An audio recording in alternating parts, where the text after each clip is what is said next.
अब बच्चे मिले और पूछने लगे कि सर ये जो हम इक्वेशन यूज करते हैं S S one equal to T square, ये कहां से आया?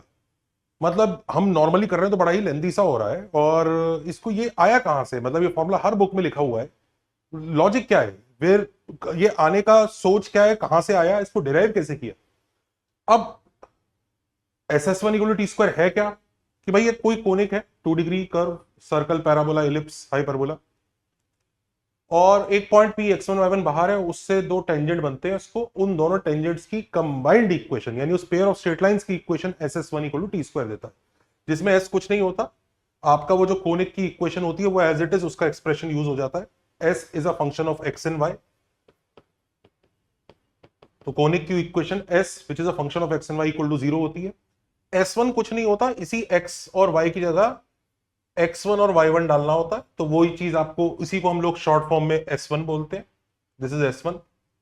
और t आप लोग जानते ही हैं कैसे, कि s में 2 डिग्री कर्व होता है, उसमें x स्क्वायर होगा, y स्क्वायर होगा, x होगा, y होगा और कांस्टेंट होगा और xy होगा। इनको चेंज करते हैं, x स्क्वायर को x1 से रिप्लेस करते हैं, y स्क्वायर को y1 से, x को x plus X one by two से, y को y plus Y one by two, c को c से ही, और xy को xy1 plus y by two से रिप्लेस करके हमारा काम चल जाता है। तो ये टी होता है। तो ये अजीब सी इक्वेशन से हमारे को पेयर ऑफ टेंजेंट मिल कैसे रही, और इसको लेके कई बच्चों को डाउट भी होता है और लोग तरह तरह के प्रयास करते भी हैं।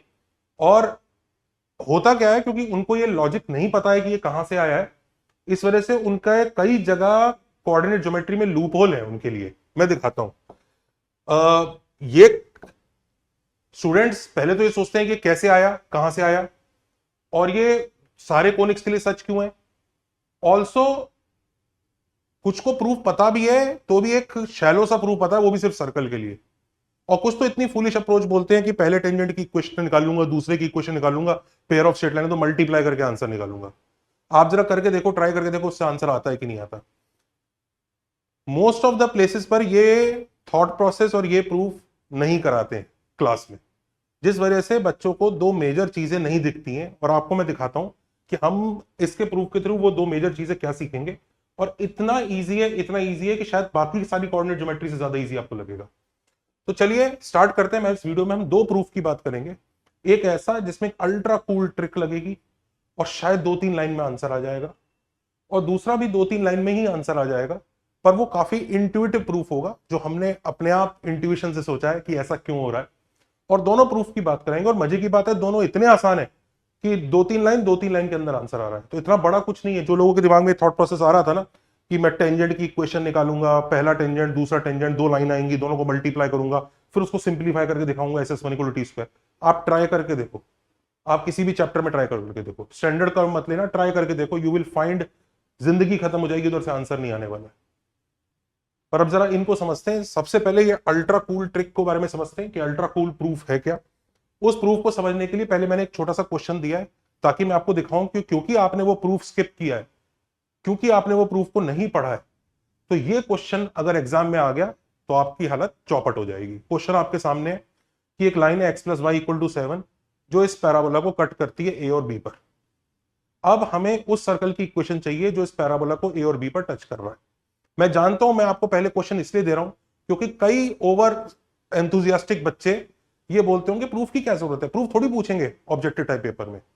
क्योंकि उन्होंने वो प्रूफ नहीं पढ़ा है तो उनके दिमाग में वो लॉजिक है भी नहीं, और वो इस क्वेश्चन में फंसेंगे भी, अटकेंगे भी, और इस क्वेश्चन में फंसेंगे और अटकेंगे, और देखना कैसे बंदरों की तरह वो गुलाटी खाएंगे। देखो जरा। तो जैसे ये वाला क्वेश्चन है आपके सामने, क्वेश्चन क्या है कि एक पैराबोला है, उसको एक लाइन कट कर रही है, उसके दोनों पॉइंट पे टच करते हुए सर्कल की इक्वेशन निकालनी है जहां पे वो लाइन कट कर रही है। और ऐसे क्वेश्चन आपने पैराबोला वगैरह के चैप्टर में खूब किए होंगे और खूब उसमें उछलकूद मचाई होगी। अब इस क्वेश्चन को यहां कैसे करेंगे? अब देखिए मैं बताता हूं। पहला मेथड बच्चे करने की कोशिश करेंगे जिन्होंने प्रूफ नहीं पढ़ा है और चीजें स्किप की हुई हैं। तो देखो किस तरह से जेई में इंपैक्ट उसका आता है। मेथड 1 कि ए और बी निकाल लेता हूं लाइन की इक्वेशन से, उसको सॉल्व करके डाल के देखो एक्स प्लस वाई को 7, वो सब कर करके करो, अजीब अजीब से गंदे गंदे आंसर आएंगे। फिर मैं वहां पर टेंजेंट निकाल लूंगा,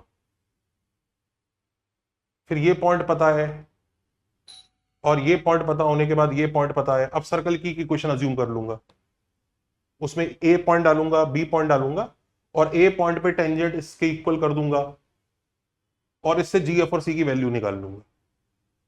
इसे सोचते सोचते ही ऐसा समझ में आ रहा है कि भाई साहब ये करने लग गए ना हालत खराब हो जाएगी, रोना आ जाएगा। वहीं पे कुछ बच्चे कहते हैं अरे गंदा मेथड है, वो और एक्स्ट्रा स्मार्ट, वो कहते हैं मेथड 2 करने जा रहे हैं, ये तो लेंदी था ही, इसको तो नहीं कर रहे हैं, पर चलिए मेथड 2 पे जाते हैं। उनको दिख जाता है यार ये तो फैमिली बन जाएगी, ये लाइन है, ये कर्व है, तो अगर ये s इक्वल टू 0 है, ये l इक्वल टू 0 है, तो s plus lambda l equal to 0 will give us conics which pass through their point of intersection. बात सही है, s प्लस लैम्डा l वही देता है कि उस कोनिक और उस लाइन के पॉइंट ऑफ इंटरसेक्शन से पास करते हुए कर्व देगा। तो उन्होंने बड़े मजे से ऐसे फैमिली बना ली। अब कह रहे सर लैम्डा निकालना है, बस क्या कंडीशन गिवन है कि sir it should be a circle. अब it should be a circle करने के लिए वो क्या करेंगे, coefficient of X square equal to coefficient of Y square करेंगे और कोफिशिएंट ऑफ एक्स वाई 0 करेंगे। अब कोफिशिएंट ऑफ एक्स स्क्वायर और वाई स्क्वायर तो वैसे ही इक्वल है क्योंकि उन दोनों 1 1 ही है, और कोफिशिएंट ऑफ एक्स वाई 0 हो नहीं सकता, वो -2 आएगा, उसको कोई टर्म काट नहीं सकती। तो यानी इससे आता है नो सॉल्यूशन, और नो सॉल्यूशन आना भी चाहिए क्योंकि ये मेथड 2 एकदम रॉन्ग है। जिस बच्चे के दिमाग में भी मेथड 2 का थॉट आया था कि मैं फैमिली बना के ऐसे कर लूंगा, बिल्कुल रॉन्ग है, कंसेप्चुअल क्लैरिटी मिसिंग है। और क्यों रॉन्ग है इसके बारे में एक और वीडियो हम बना सकते हैं, आप हमें कमेंट्स में बताइएगा कि ये क्यों रॉन्ग है। अगर आप जेई या नीट की तैयारी कर रहे हैं और आप परेशान हैं बैकलॉग से, स्ट्रेस से, एग्जाम से पहले की नर्वसनेस से, क्वेश्चन क्लिक नहीं हो रहे हैं, पढ़ते हैं पर एग्जाम में मार्क्स नहीं आ रहे हैं, कम मजदूरी से बेटर आउटपुट चाहते हैं, तो हमारा ये वाला वीडियो जरूर देखिए। हमने इस पर बहुत मेहनत किया है। This can change your life. फिलहाल अब जब ये रॉन्ग है, टोटली रॉन्ग है, इसके लिए किसी दूसरे वीडियो में बात करेंगे कि इससे आंसर क्यों नहीं आ रहा है। आंसर तो इससे भी आना चाहिए था पर नहीं आ रहा है। हम आगे चलते हैं मेथड 3 के बारे में कि ये s प्लस लैम्डा एल है, जिसमें आपने अभी देखा कि हमें वो सर्कल प्राप्त नहीं हुआ, और वो उन दोनों पॉइंट्स से जो कट करते हुए कर्व्स हैं, जैसे ए पॉइंट है और ये बी पॉइंट है, इस पर उस ओरिजिनल कर्व को जो कट करेंगे उन पॉइंट्स ए और बी से पास करेंगे, पर पास इस तरह से करेंगे, कट करेंगे कि वो वाली फैमिली बनती है ये। वहीं पर look at this, s plus lambda L square equal to 0, ये और ये अलग है। इसके अंदर पता है कौन से 2 डिग्री कर्व्स होंगे, उसमें भी 2 डिग्री कर्व्स होंगे, इसमें भी 2 डिग्री कर्व्स होंगे। उसमें वो 2 डिग्री कर्व्स होते हैं जो ए और बी पर उसको कट करते हैं, इसमें वो 2 डिग्री कर्व्स होते हैं जो ए और बी पर उसको टच करते हैं। दोनों एकदम अलग हैं, दोनों एकदम डिफरेंट हैं। उसमें कटिंग वाले होते हैं, इसमें टचिंग वाले होते हैं, और कई बच्चों को ये बात पता नहीं होती है। उससे इनका आंसर नहीं आता और इससे उनका आंसर नहीं आता। क्यों नहीं आता, इसके ऊपर वीडियो के बारे में आप बताइएगा, बट टोटली अलग है। तो जो खूबसूरत दिमाग वाले बच्चे ये वाला मेथड लगा रहे थे अभी, मेथड 2, वो गड़बड़ कर रहे थे, ये लगाना चाहिए। तो we will start with s plus lambda L square. तो मेथड 3, ये कर्व है, ये लाइन है, ए और बी पे टच करता हुआ एक और कर्व चाहिए, तो यानी एक फैमिली क्रिएट कर लेते हैं, s plus lambda L square equal to 0। अब हम इसको कह रहे हैं कि भाई तुझे सर्कल होना पड़ेगा क्योंकि हमसे बोला गया सर्कल है, तो coefficient of X square equal to coefficient of Y square करेंगे और कोफिशिएंट ऑफ एक्स वाई 0 करेंगे। जैसे ही हम ये काम करते हैं, कोफिशिएंट ऑफ एक्स स्क्वायर कितना आएगा, देखो 1 प्लस लैम्डा आएगा, कोफिशिएंट ऑफ वाई स्क्वायर भी 1 प्लस लैम्डा आएगा, तो वो तो वैसे ही इक्वल है। कोफिशिएंट ऑफ एक्स वाई देखो, उधर से -2xy, इधर से 2 लैम्डा xy, तो -2 + 2 lambda 0 which gives lambda equal to 1। तो कांग्रेचुलेशंस, लैम्डा हमें मिल गया। तो लैम्डा इक्वल टू 1 के लिए इक्वेशन सर्कल बन जाएगी। लैम्डा इक्वल टू 1 डालते ही ये सर्कल आ गया। This is the answer. तो जहां एक लाइन में हो सकता था, बिकॉज इसलिए क्योंकि हमने पूरी चीज पढ़ी हुई है, वहीं पर हम चीजें छोड़ छोड़ के ये सोच के कि अरे पी वाई ये कर लेता हूं, वो कर लेता हूं, बस फॉर्मूला याद कर लेता हूं। आपकी अपनी इच्छा है, आप किस तरह से पढ़ना चाहते हैं। चलिए, तो खैर एनीवेज, ये हमने फंडा सीखा, बड़ा प्यारा फंडा है कि अगर टच कर रहे हैं तो s plus lambda L square equal to 0 use करना चाहिए। अब इसका SS1 equal to T square से क्या connection, why did we study this, हम तो SS1 equal to T square निकालना चाह रहे थे। तो जरा देखो कि वो कर्व है s इक्वल टू 0, ये पेयर ऑफ स्ट्रेट लाइन है, इसकी हमें इक्वेशन निकालनी है। ये पेयर ऑफ स्ट्रेट लाइन भी तो a और b पर इस पर्पल वाले कर्व को टच कर रहा है। हमारा पेयर ऑफ स्ट्रेट लाइन भी तो यही काम कर रहा है, यानी हमारा pair of straight line s plus lambda L square equal to 0 की हेल्प से निकल सकता है। अब s कौन, इसी कर्व की इक्वेशन, और l कौन, वो लाइन जो वो कट कर रही है, वो t इक्वल टू 0 है। ध्यान रखो x1 y1 का वो कॉर्ड ऑफ कॉन्टैक्ट है। T equal to 0। तो आप बड़े मजे से इनकी इक्वेशन बना सकते हो, S plus lambda T square equal to 0। इसके अंदर बैठा होगा हमारा पेयर ऑफ स्ट्रेट लाइन जिसे हम निकालना चाह रहे हैं। एस प्लस लैम्डा टी नहीं, उसमें वो मिलेंगे जो ए और बी बस को कट करके जा रहे होंगे। तो S plus lambda T square equal to 0। अब कहानी ऐसी है कि यार इसके थ्रू तो हमें बहुत सारे कर्व होंगे यहाँ पे जो ए और बी पे इसको टच कर करके जा रहे होंगे, ऐसे हमें उनमें से ये वाला चाहिए, ऐसा लैम्डा ढूंढना है कि ये वाला कर्व मिल जाए। अब इन सब में से इसकी क्या स्पेशलिटी है?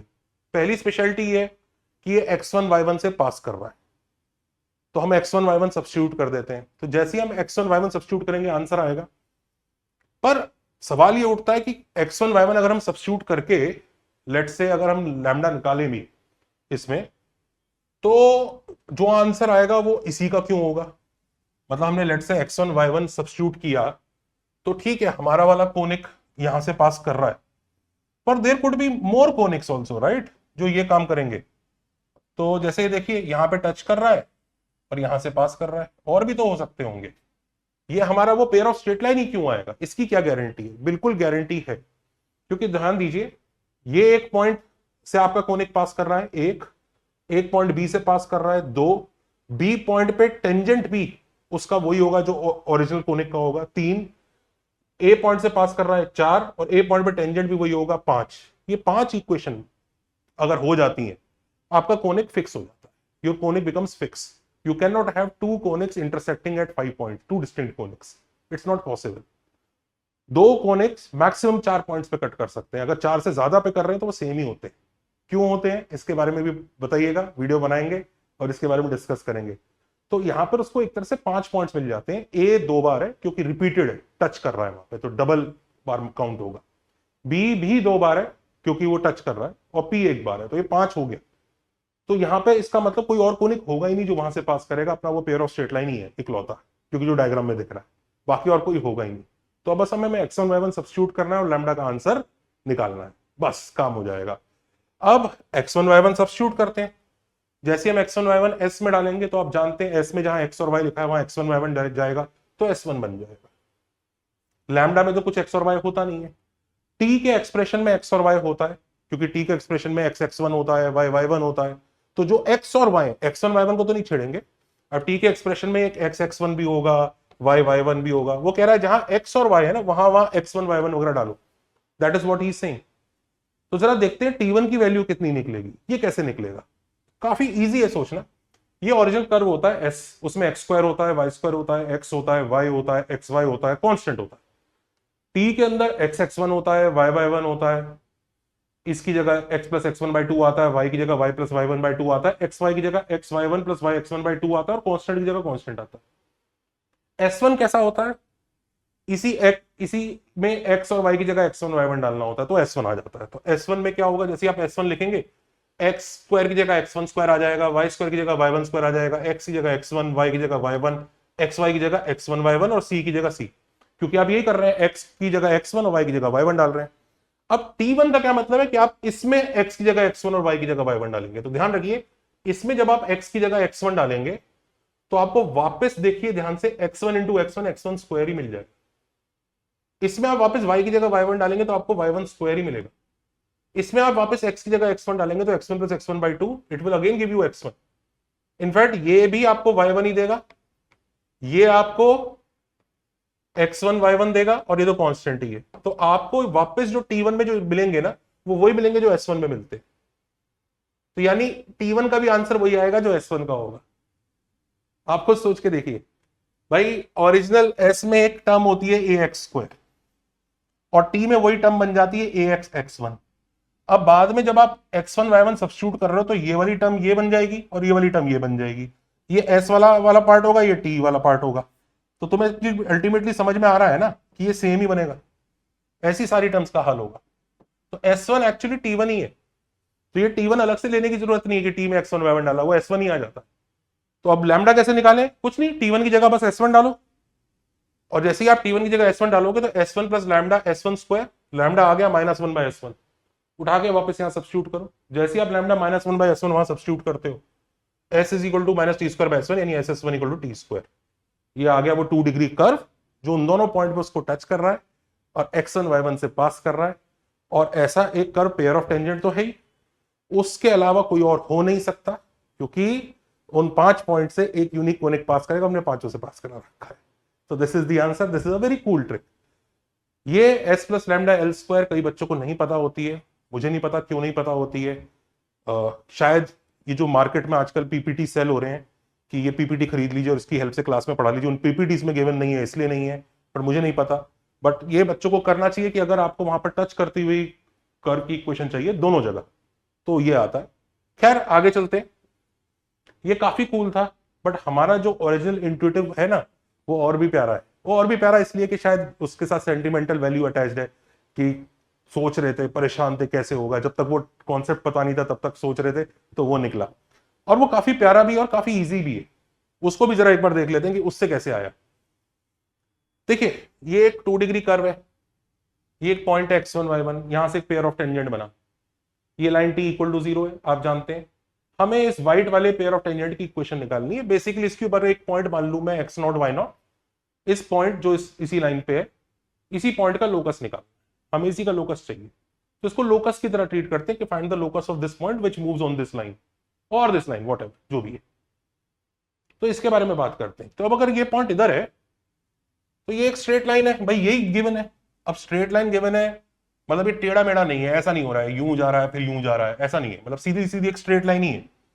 अब स्ट्रेट लाइन है तो स्ट्रेट लाइन का फायदा हम कैसे उठाएं कि ये एकदम स्ट्रेट है। तो एक काम करते हैं, यहां से परपेंडिकुलर ड्रॉप करके कुछ देखते हैं, सिमिलरिटी वगैरह लगाते हैं। देखो जरा, क्योंकि अगर टेढ़ा मेढ़ा होता तो सिमिलर ट्रायंगल नहीं बनते, यहां सिमिलर ट्रायंगल बन रहे हैं। तो जल्दी से यहां पर हम लोग सिमिलर ट्रायंगल लगाते हैं। अब सिमिलर ट्रायंगल देखो, QA ये लेंथ अपॉन PA ये length, this length upon this length should be equal to QM upon PM, QM upon PN। देख लीजिए similar triangles, QA upon PA is equal to QM upon PM। अभी बस इतने पे ही focus कीजिए, इतने पे। और ये तभी ट्रू होगा जब पॉइंट Q उसी लाइन पे भाग रहा होगा, या इस लाइन पे भाग जाए तो वो B से वही काम कर रहा होगा। अच्छा अब एक चीज देखो, बात आती है QA अपॉन PA निकालने की। QA अपॉन PA ऑब्जर्व करो, ये एक ही टेंजेंट पे है। और मैंने बताया था अभी पिछला वीडियो में, जिन लोगों ने नहीं देखा वो देख लेना, कि root S1 length of the tangent नहीं होता, वो चीज बताई थी कि लेंथ ऑफ द टेंजेंट का फॉर्मूले में रूट S1 और नीचे एक एक्सप्रेशन आता है जो उस टेंजेंट की स्लोप की फॉर्म में होता है। अब मजे की बात है कि ये Q और P सेम ही टेंजेंट लाइन पे है, तो QA Q से टेंजेंट की लेंथ है, PA P से टेंजेंट की लेंथ है। तो इसका मतलब दोनों से जो टेंजेंट की लेंथ का जब आप रेशियो लोगे तो वो जो टर्म आती है ना रूट S1, जिन लोगों ने पिछला वीडियो देखा है बहुत अच्छी बात है, नहीं देखा अब जाके देखिए, नीचे एक टर्म आती है A cos square theta plus 2H cos theta sine theta plus B sine square theta, ये टर्म होती है जो थीटा की फॉर्म में आती है स्क्वायर रूट में। अब ध्यान दीजिए, दो पॉइंट्स हैं जो दोनों सेम लाइन पे, टेंजेंट लाइन पे, तो दोनों के लिए थीटा सेम है। तो अगर दोनों के टेंजेंट की लेंथ की रेशियो लूंगा मैं तो ये टर्म तो कट जाएगा, तो सीधा यही बचेगा रूट S0, आपने S में x0 y0 डाला अपॉन रूट S1, क्योंकि वो टर्म तो कैंसिल हो गया, तो रेशियो तो वही आएगा। तो this is root S0 by root S1 QA upon PA which is tangents की लेंथ का रेशियो। पिछला वीडियो देख लीजिए, वो भी बड़े काम का है, बहुत प्यारा वीडियो है। QM अपॉन PN क्या होगा, Q से T इक्वल टू 0 पर परपेंडिकुलर डिस्टेंस और P से भी T इक्वल टू 0 पर परपेंडिकुलर डिस्टेंस, तो दोनों पे परपेंडिकुलर डिस्टेंस निकालना है। अब आप सोचिए परपेंडिकुलर डिस्टेंस कैसे निकालेंगे, T का एक इक्वेशन होगा, उसमें x1 होगा y1 होगा, वो तो सब नंबर्स हैं, कांस्टेंट हैं, x और y होगा। तो किसी भी पॉइंट से हम परपेंडिकुलर डिस्टेंस कैसे निकालते हैं, उस पॉइंट को x और y की जगह डालते हैं लाइन में और नीचे कोफिशिएंट के स्क्वायर से डिवाइड करते हैं, यही होता है ना। कोई लाइन अगर ऐसी है और उससे अगर हम परपेंडिकुलर डिस्टेंस निकालना चाह रहे हैं तो हमारा आंसर ये आता है। वो पॉइंट है, मान लीजिए उस पॉइंट को x0 y0 बोल रहा हूं, तो वो पॉइंट सब्स्टिट्यूट करो और नीचे रूट है स्क्वायर प्लस B स्क्वायर से डिवाइड करो। तो QM निकालने के लिए हमें टी की एक्सप्रेशन में क्यू के कोऑर्डिनेट डालने और नीचे कोफिशिएंट ऑफ एक्स के स्क्वायर और कोफिशिएंट ऑफ वाई के स्क्वायर रूट से डिवाइड करना है। और पी एन निकालने के लिए हमें टी की इक्वेशन में x1 y1 डालना है और वापस कोफिशिएंट ऑफ एक्स के स्क्वायर और कोफिशिएंट ऑफ वाई के स्क्वायर के एडिशन के स्क्वायर रूट से डिवाइड करना होगा। ये काम करना होगा। पर आप एक चीज देखो, जो नीचे डिनोमिनेटर वाला ये वाला पार्ट है, जब हम सेम लाइन से निकाल रहे हैं तो वो तो इसमें भी आएगा, इसमें भी आएगा, वो भी कट जाएगा। इसका मतलब बस यही है कि आप रेशियो के लिए आप टी के एक्सप्रेशन में ऊपर क्यू डाल दीजिए और नीचे वाले में के लिए पी डाल दीजिए, उसका रेशियो ही आंसर हो जाएगा। तो हम ये कह सकते हैं कि ये टी के एक्सप्रेशन में एक्स नॉट वाई नॉट डालने से अपॉन x1 y1 डालने से आ जाएगा इनका रेशियो, क्योंकि बाकी तो कैंसिल हो जाएगा। तो टी के एक्सप्रेशन में एक्स नॉट वाई नॉट डाला एक्स और वाई की जगह, और टी के एक्सप्रेशन में ही x1 y1 डाला एक्स और वाई की जगह। टी के एक्सप्रेशन में ही एक्स और वाई की जगह X not Y not, T के एक्सप्रेशन में ही एक्स और वाई की जगह x1 y1। अब आप एक चीज देखो, जो t1 है उसको तो हम बड़े आराम से जानते हैं। अभी तो यही क्वेश्चन आ गई, root S not by s1 is equal to T not by t1। अब ये जो t1 है ये तो s1 ही होता है, अभी आपने देखा था। तो इसको उधर ले जाइए, क्रॉस मल्टीप्लाई, तो root S naught s1 is equal to T, square करेंगे S naught s1 is equal to T naught square. अब ध्यान रखिए एक्स नॉट वाई नॉट की फॉर्म में आंसर नहीं चाहिए आपको, एक्स और वाई की फॉर्म में आंसर चाहिए, क्योंकि लोकस निकाल रहे हैं। तो replace X not Y naught by X Y, तो S S one equal to T square, तो ये आंसर आ गया। तो एक्चुअली देखा जाए तो कोई बहुत बड़ी चीज थी नहीं S S one equal to T square, similar triangle से। पर हाँ सही भी है कि वो टेंजेंट है, वहां से वो ट्राइंगल तो सिमिलर होंगे ही होंगे हर बार। अगर टेंजेंट की जगह कोई और कर्व उठा लो, वो थोड़ी सिमिलर ट्राइंगल बनाएगा, वो थोड़ी कोई सिमिलर ट्राइंगल बनाएगा, वो ट्राइंगल ही नहीं बनेंगे। तो वो लाइन होने की वजह से आप सिमिलर ट्रायंगल लगा पा रहे हो और इसी वजह से आप उसका लोकस निकाल सकते हो। तो ये बड़ा प्यारा तरीका है। आई होप आपने कुछ सीखा होगा तो लाइक शेयर सब्सक्राइब। और एक बार बच्चों एकेडजा 2 जरूर चेकआउट कीजिए। आप लोग जेई की तैयारी कर रहे हैं, मेहनत कर रहे हैं, आपके टीचर्स वगैरह सब अच्छे से पढ़ा रहे हैं। इसमें आपकी जिम्मेदारी है कि आपको अपनी सेल्फ स्टडी में कुछ एक ऐसा सिस्टम होना चाहिए जो आपको कंटिन्यूअसली एक फीडबैक आपको चेक देता रहे। आपका टेस्ट आ रहा है, उस टेस्ट के पहले आपके डेंजर एरियाज निकाल के आपको बता दे और आपको बोले इनको बेटर प्रैक्टिस कर लो ताकि टेस्ट आपका अच्छा हो जाए। जिन बच्चों की तैयारी अच्छी चल रही है उनके लिए एकेडजा दोस्त बहुत जरूरी है। जिनकी खराब चल रही है उनके लिए तो होता ही है, पर जिनकी अच्छी चल रही है वो उसमें ना रहे कि मेरे को भी शायद रिवीजन के लिए एक्स्ट्रा क्रैश कोर्स की जरूरत है, या मेरे को भी रिवीजन के लिए मैं फिर से लेक्चर्स देख लूंगा। आपको मार्क्स लाने हैं ना, तो once you have attended the lectures of your teachers and you have done your homework, then Acadza those can help you in a lot better way than attending more and more lectures.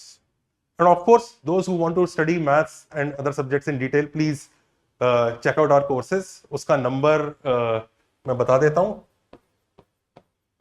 इस number पे call कीजिए अगर आप जिस भी course में interested है, बताइएगा। नॉनदलेस एक होमवर्क है और सबक भी है कि सिलेबस प्रॉपर करें, डिटेल में करें। जैसे ये वाला क्वेश्चन दे दिया मैंने स्टैंडर्ड इलिप्स का, कि एक कोने की इक्वेशन निकालनी है जो इस इलिप्स को टच करता है ए और बी पर, और ए और बी की ए बी लाइन की इक्वेशन ये दे रखी है, यानी ये लाइन इसको कट करती होगी ए और बी पर, तो ए और बी पॉइंट पे नया जो कोने के वो टच करेगा और 5,6 से पास करेगा। तो उस क्वेश्चन की उस कोने की इक्वेशन निकालो। ध्यान दीजिएगा, यही चीज लोग जब दूसरे मेथड से करने की कोशिश करेंगे उनकी आंखों से आंसू और चेहरे पर क्राई आएगा। पर आप अगर प्रॉपरली ढंग से करेंगे तो आपके दिल में गार्डन गार्डन होगा sir. Take care, bye bye.